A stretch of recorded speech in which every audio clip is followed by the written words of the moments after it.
So the first question is going to be, who will perform better this upcoming season? O.J. Howard or Rob Gronkowski? A very interesting question. O.J. Howard, the Buccaneer vet, will be facing some new challenges as he looks to outshine Gronk for the number one spot this upcoming season. Although I do believe that whoever falls to that second tight end spot will get the same, if not almost the same amount of snaps due to the talent in the tight end department. And I firmly believe that Arians is going to find ways to use more two tight end, two wide receiver sets and formations simply due to the amount of talent the Bucs have at tight end. So overall, considering this, the question shifts then from who's going to get the starting job to who simply is going to have the better stat line at the end of the 2020 season. Because I think either way they're going to have a pretty similar amount of snaps. O.J. Howard has never broken 600 receiving yards. He's only been with the Bucs for 3 seasons. He's only been in the NFL for 3 seasons, and he's never broken 7 touchdowns either.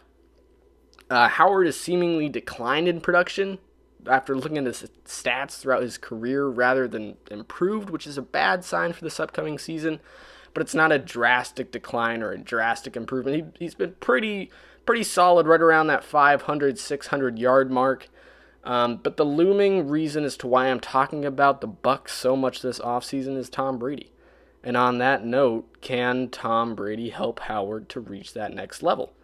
Brady has been historically good at using tight end talent well when he has it, so I'm figuring that having 2 solid, possibly top tight end targets will pay off big time.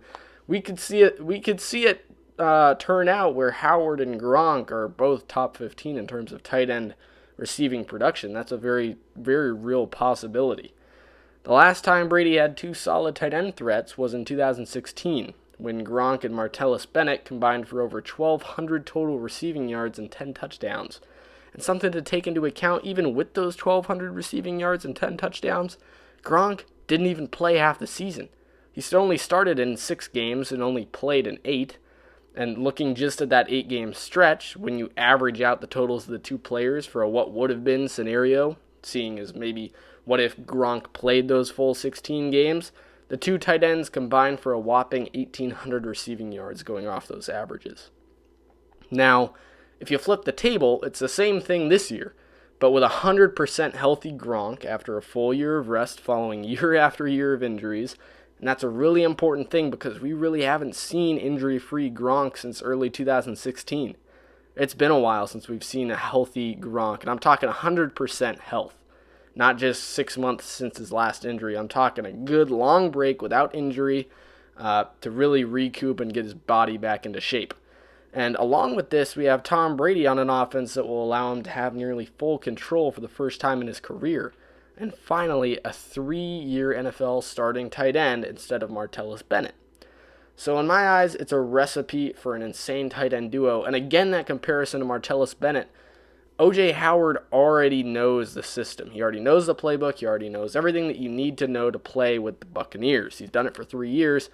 So considering Gronk has the experience edge over O.J. Howard and the overall talent edge over O.J. Howard, O.J. Howard has the familiarity edge over Gronk in terms of the Buccaneers' play style, their offensive strategy, and just their playbook overall.